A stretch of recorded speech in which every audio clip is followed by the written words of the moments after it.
ఏదైతే ఉందో దీన్ని మేము తీవ్రంగా ఖండించుకుంటూ, ముఖ్యంగా బిఆర్ నాయుడు గారైన టీడీటీ చైర్మన్ అయిన అతను దగ్గర 2 నెలలు అయింది అసలీలుగా ప్రవర్తించి మహిళలను కించపరిచేటట్లు అతను ప్రవర్తించిన వీడియో ఏదైతే జరిగిందో ఇప్పటికి 2 నెలలు అయింది.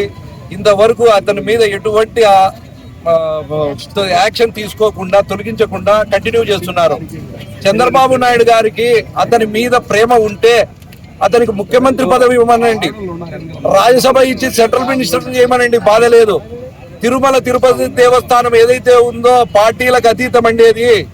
ప్రతి ఒక్క హిందూ మనోభావాలను దెబ్బతీస్తుంది కూటమి ప్రభుత్వము. ముఖ్యంగా బిఆర్ నాయుడు గారు చేసిన పని ఏదైతే ఉందో తక్షణమే బేషరతుగా అతను రాజీనామా చేయాలి. అతను రాజీనామా చేయని పక్షంలో ప్రభుత్వం అతన్ని తొలగించాలి.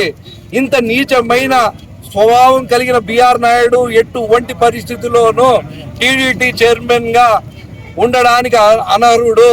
దయచేసి ఇది చంద్రబాబు నాయుడు గారు కానీ, పవన్ కళ్యాణ్ గారు కానీ, లోకేష్ బాబు గారు కానీ దీన్ని తక్షణమే తీసుకొని వీళ్ళు దీన్ని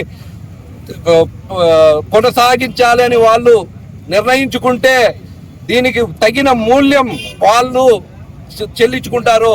దయచేసి మేము మా పార్టీ తరఫు నుంచి, మా కదిరి నియోజకవర్గం తరఫు నుంచి ఖచ్చితంగా బిఆర్ నాయుడిని తొలగించాలని అందరూ ముఖ్య సూటుగా మేము ఖండిస్తున్నాము ఈ విషయాన్ని.